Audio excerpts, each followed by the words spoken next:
তো মক্কায় সবচেয়ে বড় কুস্তিগিরের নাম ছিল রুকানা। সাহাবারা বিশ্বনবীকে কখনো রুকানার কাছে যেতে দিত না।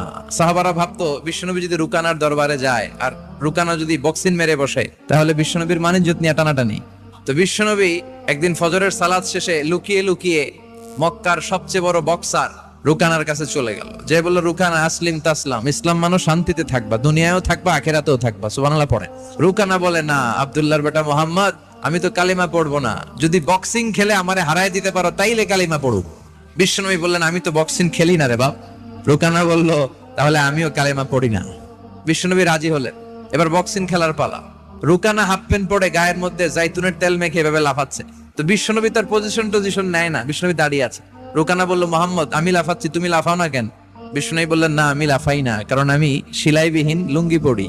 এবার মারামারির পালা। রুকানা বলে, মোহাম্মদ তুমি মারো। বিশ্বনবী বললেন, তুই মার, কারণ আমি মারলে ওই মায়ের হজম